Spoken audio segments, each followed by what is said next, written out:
584 paquetes de droga fueron hallados en el interior del bus colombiano que se accidentó en la vía Pifo-Papayacta. El alcaloide está valorado en más de $1 millón.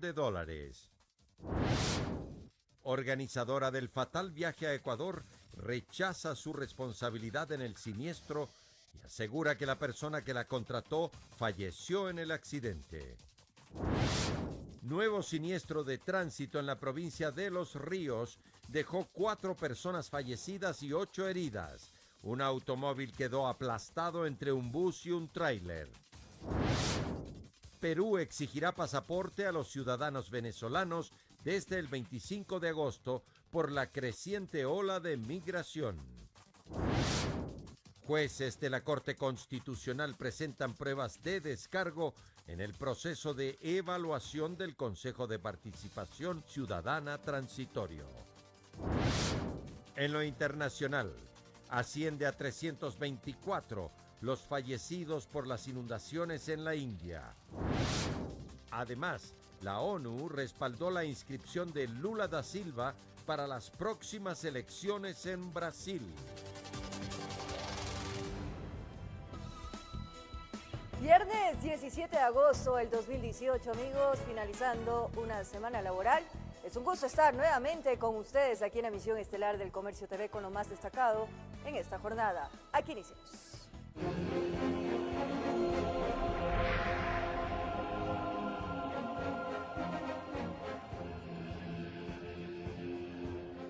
...580 kilos de droga viajaban en el bus de placas internacionales que se accidentó en la vía Pifo-Papayacta.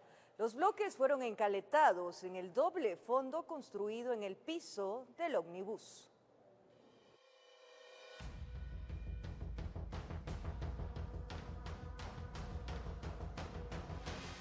Las autoridades ecuatorianas fueron cautas, no revelaron mayores detalles, señalaron que todo está en proceso de investigación. Se limitaron a decir que existe constante intercambio de información entre policía ecuatoriana y colombiana y que el éxito del decomiso se debe a ese trabajo coordinado. Que nos permitieron aumentar los antecedentes de sospecha que teníamos nosotros sobre el verdadero motivo de la presencia de este transporte. En la revisión a la unidad accidentada, los canes dieron positivo para droga.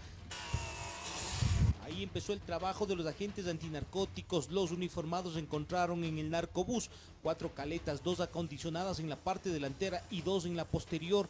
El pesado vehículo se movilizaba transportando 584 paquetes de marihuana tipo creepy. Estamos ya con una investigación previa alrededor de este acto urgente que logrará determinar a quienes participaron en el ilícito. Los pasajeros viajaban sentados sobre más de $1 millón, capaz que la mayoría sin saberlo, aunque serán las investigaciones las que determinen el grado de responsabilidad de los supuestos turistas que viajaban gratis.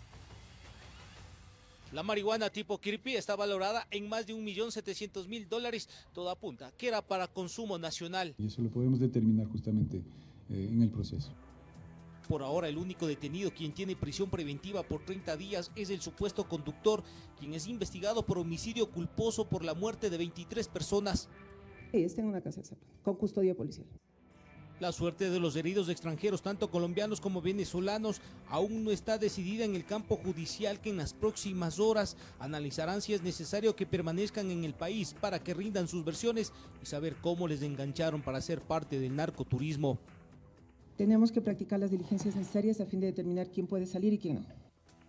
El narcobús logró esquivar los controles en la zona de San Miguel, también burló el control del grupo Gema, prácticamente estuvo a pocos kilómetros de llegar a la capital. Un viaje de turismo cargado de misterio, empezando desde la ruta que siguió cuando partió de Colombia. Debemos iniciar reconociendo la necesidad de fortalecer los controles en las fronteras. En Quito informó Iván Casamen. Por otro lado, Claudia Jimena Orozco, quien habría realizado la logística del viaje donde fallecieron 23 personas, se deslindó de toda responsabilidad, argumentando que únicamente fue reclutada para contratar el bus. Orozco indicó también que la persona que la contrató falleció en el accidente. Continúan las investigaciones tras de la Colombia que cobró la vida de 23 personas en la vía Pifo-Papayacta. Claudia Jimena Orozco, pieza clave en esta investigación, habría sido la mujer que contrató los servicios del vehículo siniestrado, donde se halló media tonelada de droga. Ella dio una entrevista para medios internacionales, donde aseguró que no es responsable de lo sucedido. Sin dar absolutamente ningún nombre, Orozco asegura que únicamente fue reclutada para realizar la logística del viaje. Sin embargo, señaló que la persona que la contrató falleció en el accidente. Contraté un bus, me pagaron para hacer mi trabajo. La persona que me contrató falleció, ya no tengo nada más que decir. El bus se accidentó, no es parte de mi trabajo simplemente es llevar a la gente, contratar un restaurante, contratar un hotel, pare de contar. Indicó también que el bus que contrató presentó documentación falsa. Y el bus presentó contratos falsos o la compañía presentó contratos falsos, no soy responsable de eso. Ante los rumores de que fue dada de alta, Orozco, quien también viajaba en el bus accidentado, indicó que se encuentra internada en una casa de salud en Ecuador y que no está huyendo de las autoridades. Primero, no me he volado. Segundo, me mandaron para otra parte. Tercero, a mí me dieron una salida de allá y me cambiaron, fue diferente. Además aseguró que el cambio de ruta se habría dado para optimizar tiempo y para conocer otro lugar turístico del Ecuador. Porque por la frontera de Rumichaca son 2-3 días y para los costos que se tenían en mente no valía la pena. Aparte de eso queríamos visitar otra parte acá en el lago Agrio. Llegamos muy tarde y por eso fue que nos fuimos hacia la ciudad de Quito para quedarnos en un hotel y así devolvernos. Se espera que Claudia Jimena Orozco, clave esencial en el caso, ayude a esclarecer el hecho con sus declaraciones ante las autoridades. Con la realización de Marco Ruiz, informó Edison Saavedra. La repatriación de los cuerpos de los ciudadanos venezolanos que fallecieron en la vía Pifo-Papayacta aún es incierta.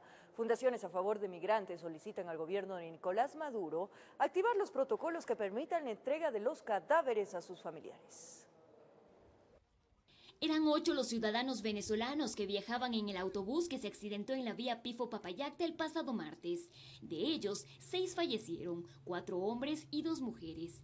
Pese a que los cuerpos ya fueron identificados, su repatriación aún es incierta, señala Eduardo Febres Cordero, presidente de la Fundación de Venezolanos en el Exterior, quien a falta de familiares de las víctimas en Ecuador, ha trabajado para que sus compatriotas puedan regresar a su país junto a sus seres queridos. Indica que los esfuerzos han sido grandes, pero sin mayores resultados. Reunión con el embajador encargado de Venezuela en el Ecuador, justamente para solicitarle que nos diera respuestas acerca de estos temas. El embajador ha mostrado, al menos manifestado su voluntad de querer ayudar. Sin embargo, no lo hemos visto materializado hasta el día de hoy. Indican que han solicitado al gobierno de Nicolás Maduro que despliegue sus equipos de ayuda. Sin embargo, hasta el momento, extraoficialmente, solo conocen que la Cancillería venezolana habría activado un protocolo para que los familiares puedan acercarse a apostillar los documentos que requieren para la repatriación de los cuerpos. Sin embargo, nosotros hemos solicitado que el gobierno venezolano disponga de una coordinación inmediata para trasladar a los familiares de los fallecidos desde el interior del país hasta la ciudad de Caracas y de esa manera les otorgue pasaportes y puedan trasladarlos hasta la ciudad de Quito para que retiren a sus familiares y también el gobierno venezolano disponga de un equipo aéreo para poder trasladar los cadáveres desde Ecuador hasta Venezuela. Los cuerpos permanecerán en la morgue hasta que se concluyan los trámites de repatriación. Ninguno de los fallecidos venezolanos cuenta con algún familiar dentro del país, por lo cual Febres Cordero se ha contactado con los parientes de las víctimas para agilitar el proceso. Les hemos ayudado, hemos enviado redacciones de documentos para que ellos puedan tener la facilidad en Venezuela. Además, la fundación que dirige ha dado acompañamiento a las 2 personas que resultaron heridos durante este trágico accidente. Uno que está dado de alta y el otro se encuentra recluido en el hospital Eugenio Espejo.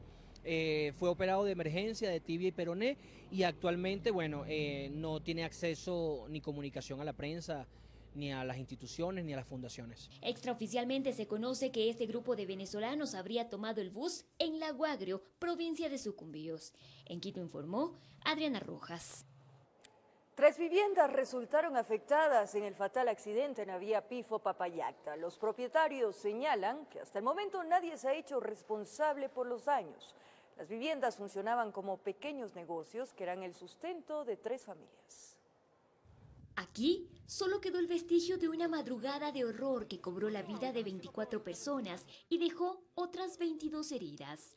Los propietarios de las viviendas que resultaron afectadas tras este fatal accidente aseguran que hasta el momento nadie se ha hecho responsable por los daños. No, nadie hasta ahorita no nos han venido a decir nada, absolutamente nada. Lo único que nos han dicho es que tenemos que ir a la fiscalía. Pero ahí nos fuimos ayer y nos dijeron que nos pertenecía a la Fiscalía de Sangolquí, luego a Quito, y todo el día hemos caminado y no tenemos ninguna respuesta concreta en sí. Las 3 propiedades funcionaban como pequeños locales de comercio de los productos que cultivan en sus terrenos, además del servicio de comida que ofrecían a los turistas, por lo cual indican estar desesperados por el cierre de sus negocios. El trabajo de mi señora, que siempre ha trabajado ahí y está desesperado por no hacer el negocio que ella tiene, y la pérdida que tenemos. Usted sabe que también las pérdidas económicas para nosotros que no tenemos un trabajo fijo, sí es un poquito costoso construirlo. Fuente de mi trabajo del diario. Yo trabajaba todos los días ahí, ahora está dañada y no sé cuándo avanzaré a arreglar o me ayudarán, no sé. Frente a ello, el secretario de Seguridad, Juan Zapata, indicó que una de las casas es inhabitable debido a los daños estructurales, por lo cual el municipio ha puesto a disposición maquinaria para su derrocamiento. Nosotros estuvimos con el equipo para generar esa demolición. Lastimosamente, al ser un predio privado, requerimos la autorización del dueño. El dueño no nos da todavía esa autorización. Porque derrocado no saco nada. ¿Y quién me da el dinero? Nadie. Sin embargo, esperan que las autoridades competentes puedan determinar responsabilidades y así que alguien responda por los daños. Quisiéramos que haya una entidad, una autoridad o algún ministerio que nos den una respuesta concreta de que quién nos va a responder con esto. Ojalá me ayuden a reconstruir la casa, porque si no, de donde yo ahí trabajo todos los días. O si no, también las autoridades de Colombia, que se pongan presente o al frente a venir a vernos qué es lo que pasa, lo que se han dicho y ahí quedó y nada más. En Quito informó Adriana Rojas. Y les contamos además que 4 personas fallecieron y 8 resultaron heridas en un trágico accidente registrado en la provincia de Los Ríos. En el percance, un automóvil quedó aplastado entre un bus y un tráiler. Ocurrió en el kilómetro 22 de la vía Buenafé-Santo Domingo. El auto color rojo viajaba en sentido Santo Domingo-Buenafé cuando quedó entre el bus expreso y el tráiler. El tráiler venía en la misma dirección, pero iba a rebasar el auto. El auto rebasó y también rebasó el tráiler, y ahí es que los cogen en medio el auto. Queda en medio, sí. El saldo fatal del accidente, 4 fallecidos y 8 heridos, que oscilan en edades desde 22 hasta 51 años, fueron atendidos en diferentes casas de salud con politraumatismos. El Cuerpo de Bomberos de Buenafé y personal de la CTE trabajó en la liberación de los cuerpos atrapados en el vehículo, cuyos ocupantes llevaron la peor parte, siendo 3 las vidas que se perdieron en el automóvil, entre ellos su conductor y un menor de 8 años de edad. El 4.º fallecido viajaba en el bus, cuyos ocupantes retornaban a sus hogares tras la jornada de labores en una empacadora. Yo ya no pasé porque como la gente comenzó a bajar. Por la ventana se tiraban. La ventana, toda la gente comenzó a correr, a gritar. Sí, yo vi a un señor que gritaba con la pierna rota, creo. Se le notaba que estaba en pierna rota, ¿no? Los conductores del bus y el tráiler habrían huido del lugar. Ahorita se está realizando las pericias pertinentes para determinar las causas del siniestro. En la revisión de documentos, los 3 vehículos siniestrados tenían todo en regla. Desde Los Ríos informó Odette Camacho. En la ciudad de Guayaquil hay incertidumbre en la familia de Andy Salazar. Un hincha barcelonista de 13 años que aún permanece en una clínica de Cuenca tras el accidente registrado el domingo. Mientras tanto, los padres de otro herido, que hasta hoy estuvo internado en el Hospital Luis Bernaza, esperan que se pueda recuperar a pesar de haber perdido a su hermano en el mismo siniestro. En el callejón donde desaparece la calle Ayacucho, José y Paulina muelen las horas. Tras la muerte de Michael, de 15 años, y la hospitalización de Andy, de 13, ambos hinchas de Barcelona que viajaban en el bus que se volcó en la vía Cuenca-Molleturo. El sobreviviente sigue internado en Cuenca. Y no le pueden decir porque él pregunta, llora por el hermano, quiere saber si dónde está el hermano, qué le ha pasado. Su tía explica que su situación es compleja porque tiene contusiones en la cara y una grave lesión. Ya está en sala, pero falta que le desinflame esto porque tiene hinchado. Pero dice que puede que sea de operación. Y en la parte de aquí también es de operación porque tiene una costilla fracturada. Luego del sepelio de Cristian Yair, sus padres han peregrinado por los pasillos del Hospital Bernaza por su hijo mayor. Que no tiene ninguna lo que es fractura, que era lo que se esperaba, ¿no? No hay ninguna fractura y le trajeron lo que es un líquido, le sacaron lo que es de la cabeza. Al margen de la postura de los dirigentes de los transportistas en Guayas que han pedido el levantamiento de la sanción contra la cooperativa Señor de los Milagros. No tiene por qué pagar el error de otros, ¿no? Pero la verdad, yo quiero justicia y conmigo la denuncia va. Yo voy a denunciar el caso, igual que todos los padres fallecidos, todos estamos para denunciar el caso y no nos vamos a quedar así. La familia de Andy Salazar espera que pueda ser trasladado lo antes posible. Ya tienen suficiente con el velorio colectivo en el vecindario que los despertaba cada domingo. Informó Jorge Escobar.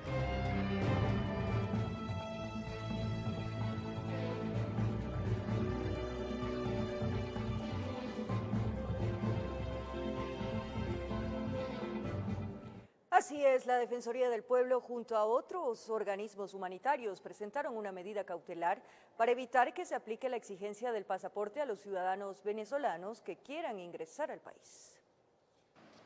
Hasta el Complejo Judicial Norte llegaron los delegados de la Defensoría del Pueblo, el Centro de Derechos Humanos de la Universidad Católica, la Comisión Escalabriniana Ecuador y la Defensoría Pública para presentar la medida cautelar, que entre otras cosas señala que la exigencia de pasaporte para los venezolanos atenta contra el derecho de emigrar, que es reconocido en la Constitución ecuatoriana, que en su artículo 40 señala que no se identificará ni se considerará ningún ser humano como ilegal por su condición migratoria. Se está poniendo en mayor riesgo y situación de vulnerabilidad, se afectan los derechos constitucionales de nuestros compañeros venezolanos. El rechazo a la iniciativa gubernamental se centra sobre todo en la repercusión que este podría tener en la situación de los niños, niñas y adolescentes venezolanos. Porque es una medida que no va a permitir que el Estado ecuatoriano realmente proteja a esta población. Ahí sí vamos a ver fuertes consecuencias de delitos y demás situación, sobre todo para los niños, niñas y adolescentes que están siendo ya vulnerados y en esta situación se vulneran más sus derechos.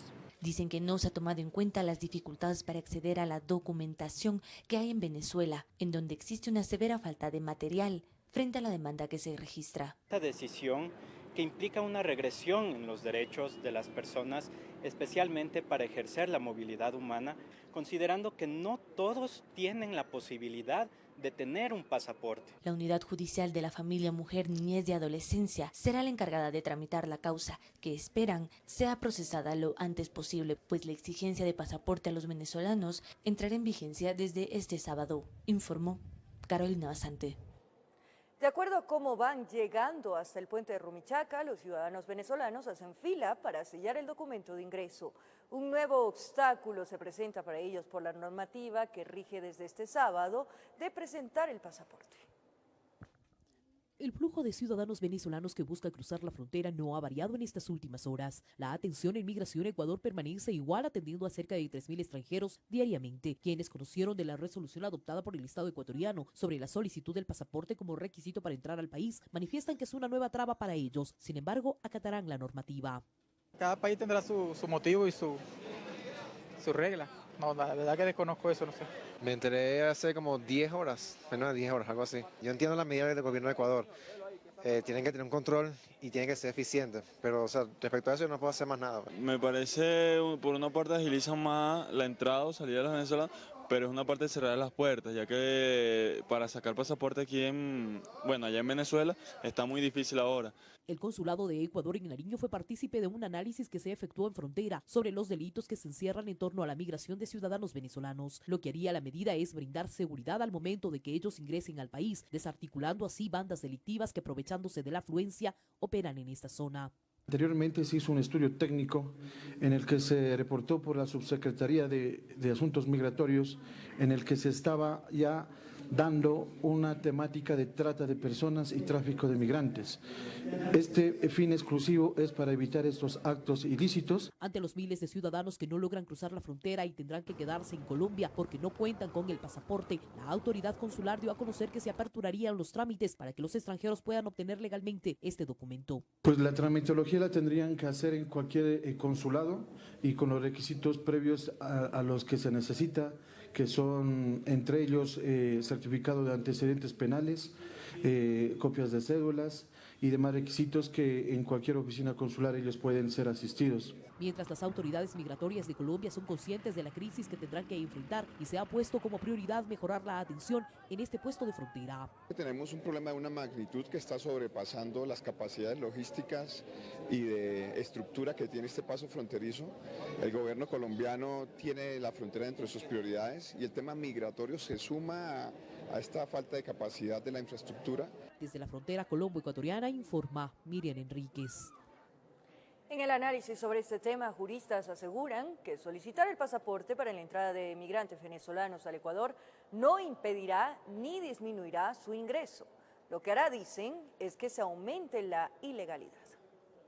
Es una decisión absolutamente inconstitucional, ilegal y además violatoria de derechos humanos. Así es como define el doctor Arturo Moscoso, constitucionalista, a la decisión que el gobierno ecuatoriano tomó con respecto a la entrada de venezolanos al país, donde según un anuncio, el único documento válido para su ingreso será el pasaporte. Inconstitucional porque viola lo determinado en el artículo 40 de la Constitución. Se reconoce a las personas del derecho a migrar, no se identificará ni considerará a ningún ser humano como ilegal por su condición migratoria.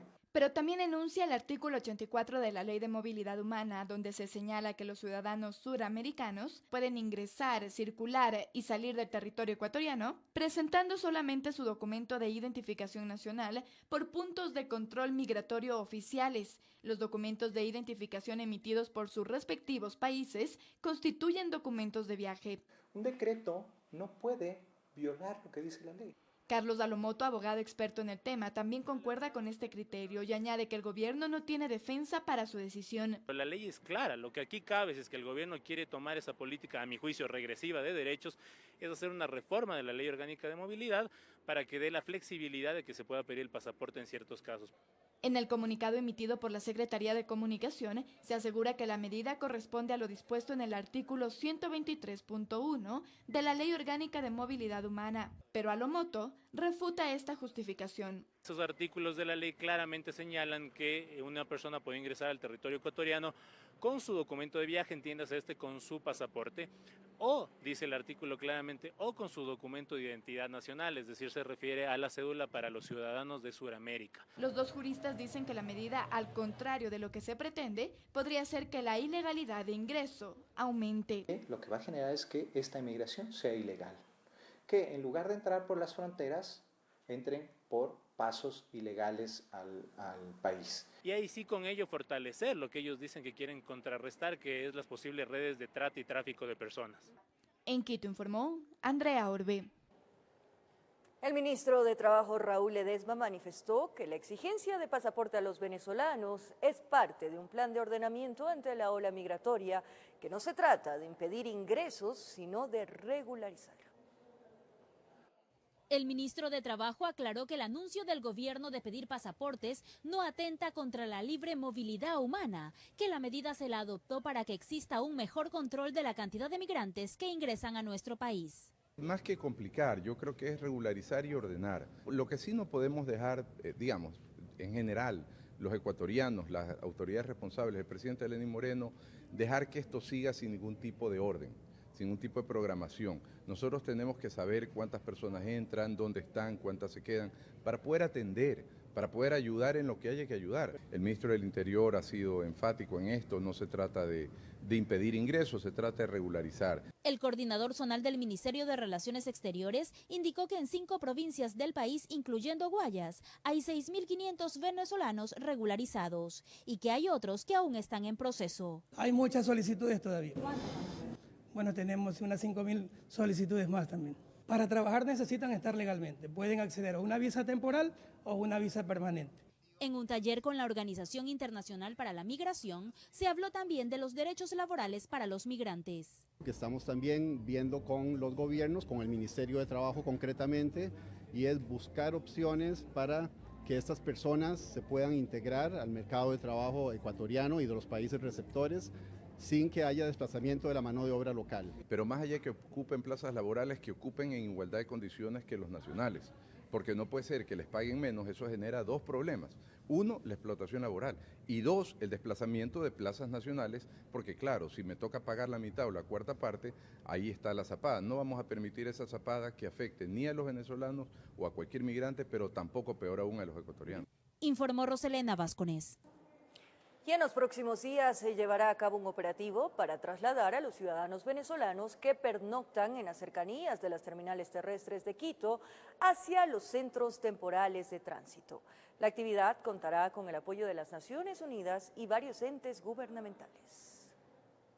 Una intervención guiada, así denominaron las autoridades de seguridad del Cabildo a las acciones que se llevarán a cabo en los próximos días para que los ciudadanos venezolanos que pernoctan en las cercanías de las terminales terrestres de Quitumbe y Carcelén se trasladen a los centros temporales de tránsito. Tienen alimentación, tienen ayuda médica, tienen apoyo psicológico. Primero se realizará una socialización. Naciones Unidas y diversos entes gubernamentales participarán de esta actividad que busca que estas personas conozcan sus derechos en el territorio ecuatoriano, pero también sus obligaciones. Quien ingresa al Estado ecuatoriano está sujeto a las leyes y a las normas ecuatorianas, que están transgrediendo una norma que es vigente en el Distrito Metropolitano de Quito, que es la apropiación del espacio público. Eso no es permitido. Se espera que al finalizar la semana de diálogos se pueda realizar el operativo. Luego de esto, Policía Nacional y la Agencia Metropolitana de Control resguardarán estos espacios. También les hacemos un pedido a aquellos ciudadanos que están entregándoles, por ejemplo, chocolates o caramelos y les dicen vaya a ganarse el pasaje hacia el Perú y venda. Nos están generando un tema del comercio autónomo que a veces puede ser hasta incontrolable. Según datos preliminares, alrededor de 250 personas serán las que se trasladen a los centros temporales de tránsito, informó Sofía Vintimilla. Además, Perú se suma a la medida del Ecuador. Desde el 25 de agosto, los ciudadanos venezolanos en condición de migrantes deberán presentar su pasaporte para poder ingresar a tierras peruanas. Se ha tomado una decisión de que a partir de las 00 horas del día sábado 25 de agosto se va a solicitar la presentación del pasaporte a todas aquellas personas que ingresan a nuestro país por las fronteras. La información la hizo oficial Mauro Medina, ministro del Interior de Perú, al día siguiente de que su homólogo de Ecuador, Mauro Toscanini, comunicara que será un requisito que los ciudadanos venezolanos porten su pasaporte para poder ingresar al país. El pasado 15 de agosto, Perú recibió una cifra récord. Más de 5.000 venezolanos ingresaron ese día por la frontera de Tumbes. La Secretaría Nacional de Migración en Perú, por medio de un comunicado, hacía público el proceso que debía seguir las personas de nacionalidad venezolana para adquirir el pasaporte. El costo de este requisito son 98 soles, que equivalen a $29. Además, el ministro del Interior peruano comunicó las razones por las cuales entra en vigencia esta nueva medida para migrantes venezolanos. Para cautelar la seguridad de ellos mismos y su identificación en el caso que estas personas en el país puedan ser víctimas de un ilícito penal o pueden sufrir una enfermedad o de repente quizás puedan ser víctimas de un accidente de tránsito, en fin, y podamos identificarla. El director de Migración de Colombia, Cristian Kruger, criticó la decisión de Perú y Ecuador y propuso una alternativa para el tránsito de venezolanos por las fronteras. No que tengan que hacer el proceso de control en Colombia y en Ecuador, sino que con un solo proceso, ¿sí? y compartiendo la información podamos igualmente mejorar esos tiempos, no hacer 2 procesos, sino uno solo. Con la realización de Andrés Reina, informó Carolina Basante. Momento de nuestra primera pausa, amigos, aquí en Emisión Estelar del Comercio TV, y al regresar en la Amazonía ecuatoriana, tras operativo se descubre intento de robo de hidrocarburos perteneciente a Petroamazonas. Los detalles en breves minutos.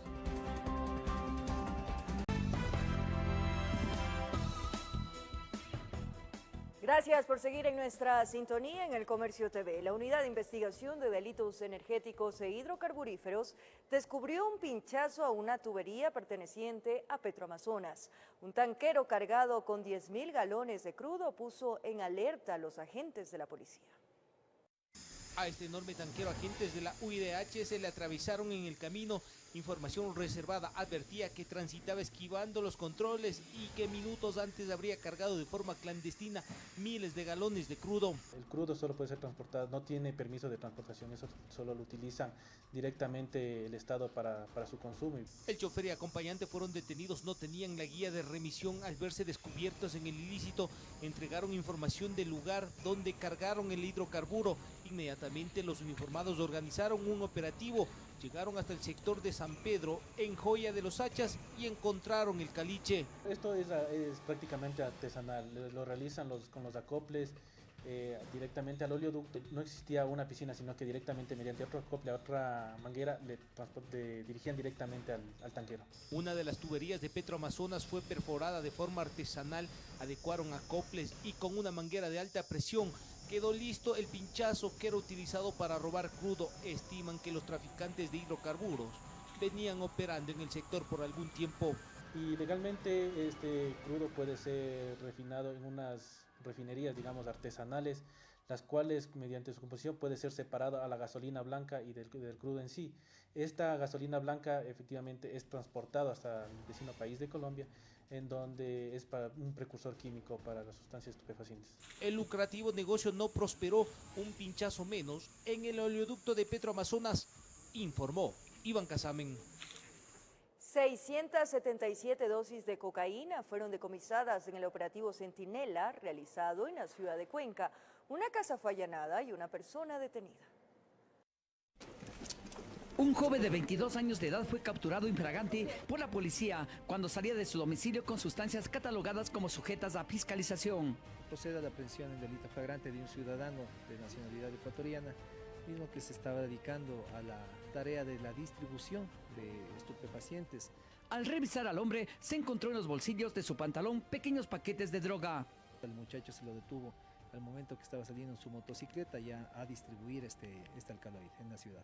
Al ingresar al domicilio ubicado en el sector del Parque Guataná de la ciudad de Cuenca, los uniformados encontraron más droga. Es pasta a base de cocaína, se ha encontrado ya procesada, ya para la venta directa, como también en tipo roca, que es para ser molida y puesta en las dosis. Se presume que la sustancia ilegal era distribuida en el sector de la Merced, sitio donde se concentra gran cantidad de jóvenes. Principalmente el sector de la Merced, Calle Larga, Terminal Terrestre. 676 dosis de droga con un valor aproximado a los $3.400 fueron sacados del mercado. Esta persona estaba vendiendo en tipo bolas, como las denominan comúnmente, que vienen de 10 dosis o de 10 funditas ya para la distribución. Cada una tiene más o menos un valor aproximado de unos $5. Más o menos las 677 dosis aproximadamente serían unos $3.400. El detenido, que al parecer es un distribuidor de alcaloides, fue conducido al centro de detención para las investigaciones de ley.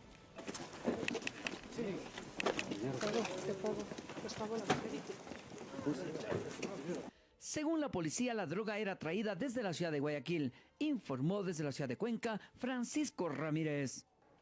Recorremos el país. Arroceros de la provincia del Guayas volvieron a paralizar sus actividades. En esta ocasión cerraron la vía que conecta Guayaquil con el cantón Daule. Ellos exigen el nombramiento de autoridades que tengan conocimiento en materia agrícola para que sus necesidades sean atendidas.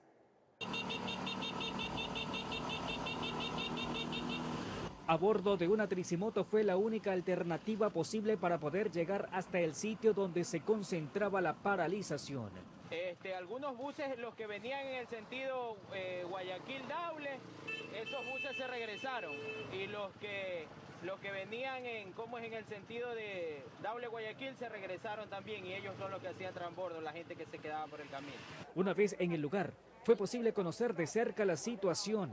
Interminables columnas de vehículos cuyos conductores se mostraban desesperados. En medio de todos permanecía el gremio de arroceros decididos a no declinar en la medida que estaban tomando. Es un aviso que le estamos dando al gobierno para que sepan elegir a las nuevas autoridades que son del Ministerio de Agricultura, que sepan de agricultura en sí. Aquellas personas que producimos y hacemos parir la tierra para que los ricos lleven su plato a la mesa. Y no puede ser posible que no se acuerden de nosotros. No hemos conseguido asesoría técnica, créditos, que nos dijeron que iban a haber créditos más de un año. Este tipo de actitudes lo que hacen es atentar contra los derechos de todos los ciudadanos. Y ellos han logrado entender que lo que están haciendo está penado por el COI. Mientras ellos aprovechaban para exponer sus posturas, la otra cara de la moneda mostraba a miles de conductores inconformes, a la espera de continuar con su ruta de cada día. Amigo, ¿cuántas horas le tomó cruzar de allá hasta acá? Pues casi una hora. Casi una hora. Malo porque afecta el transporte rápido. En la parte de los peatones, como hubo el cierre de la vía, se procedió a agilitar un carril de tal manera de que puedan hacer transbordo ya sea hacia Guayaquil o hacia Manabí. Más de 3 horas pasaron hasta que el diálogo entre arroceros y agentes de la Policía Nacional concluyó en la reapertura de la vía, bajo el compromiso de que en los próximos días serán recibidos en la gobernación provincial. El día martes está por confirmarse la hora y van a trasladarse los dirigentes hacia allá. Ahí, tengo entendido, serán recibidos y expondrán sus ponencias. Van a ser escuchados. Existirá un reporte policial que será puesto a conocimiento de la autoridad competente a través de la Fiscalía, y el debido proceso dará cuenta y la investigación dará cuenta de todo esto. Informó José Morales. En otro ámbito de la información, este 17 de agosto, el Consejo de Participación Ciudadana y Control Social Transitorio recibió las comparecencias de los magistrados de la Corte Constitucional del Ecuador. Su defensa se la llevó adelante dentro del proceso de evaluación ejecutado por el órgano de Transparencia y Control Social. El presidente de la Corte Constitucional, Alfredo Ruiz, fue el último integrante de esa institución en comparecer ante el Pleno del Consejo de Participación Transitorio. Ruiz, en su defensa, señaló que el proceso de evaluación careció de rigurosidad, imparcialidad y tecnicidad. Una evaluación, sus parámetros no pueden partir de un análisis de tipo jurisdiccional del contenido de decisiones de la Corte.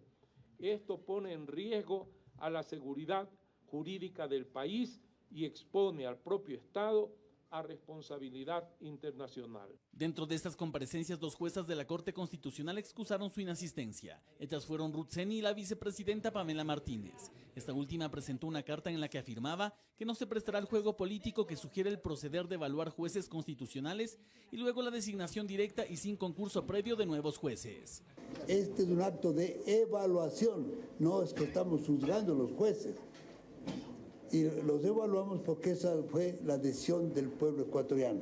Como no va a comparecer la doctora Pamela Martínez y hemos leído su excusa de concurrir a esta audiencia, sírvase llamar a la siguiente jueza. De otra parte, los argumentos de descargo de la magistrada Tatiana Ordeñana puntualizaron que el Consejo de Participación Ciudadana Transitorio no tenía la potestad para evaluarlos, ya que dijo que los jueces de la Corte Constitucional no fueron designados por el Consejo de Participación anterior. Quien los designó fue una comisión calificadora integrada por 2 delegados de las funciones ejecutiva, legislativa y función de transparencia y control social. En ese sentido, el consejero Pablo Dávila brindó su criterio en el que fundamentó que el Consejo de Participación Transitorio sí tiene potestad de evaluar a los miembros de la Corte Constitucional.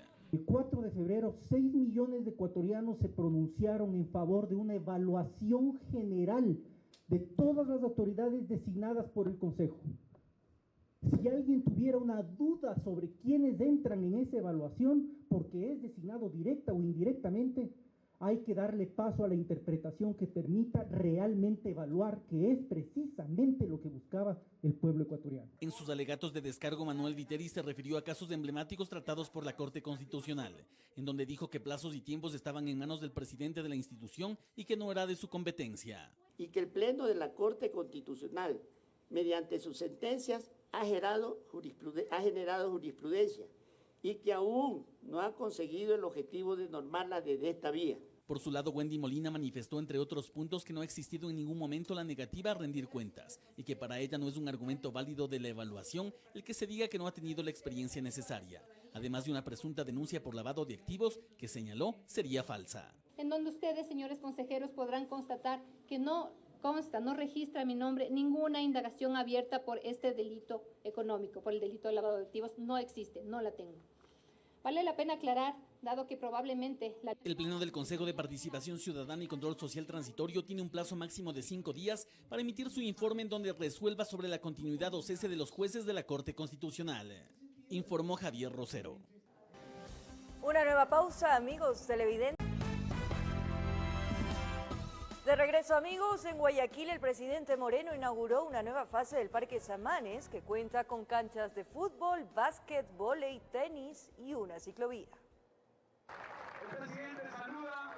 Antes de la inauguración oficial, condecoración a los campeones mundiales de las Olimpiadas Especiales en Chicago y develizamiento por la memoria de Jacinta Sandiford Amador, primera ecuatoriana en ganar la medalla de oro en salto alto en los Panamericanos de 1951. Está Pepe Pancho, que también compitió por el nombre de este parque. Le ganó Jacinta por bastantes votos, así es que es la primera vez que le metieron goles, bastantes goles al Pepe Pancho. Para que con esta obra tratemos de siempre estar alejados de las cosas negativas, de hacer el deporte. El presidente Lenín Moreno destacó así la sagacidad y temple de la deportista fallecida hace 30 años y cuyo padre era de origen jamaiquino. Saltaba con el estilo tijera, es un estilo que ahora ya no se acostumbra, un estilo bastante dificultoso. Sí, era de Durán, pero cuando ella nació en el año 32, Durán era parroquia rural de Guayaquil, o sea que era guayaquileña. Y me gusta, está bonito, es lo que puedo decir, me siento orgullosa de esto que están haciendo para mi tía. Son 7.8 hectáreas que cuentan con canchas de fútbol, minifútbol, básquet, vóley y tenis, para beneficiar a un promedio de 1 millón de personas. Vamos, hartas hectáreas para que Guayaquil es actualmente la ciudad que tiene más sitios de recreación en el Ecuador. Informó Jorge Escobar. Y con eso nos despedimos, amigos, deseándoles un buen fin de semana, que lo disfruten en compañía de sus familias y seres queridos. Todos nuestros mejores deseos para ustedes. Un abrazo grande.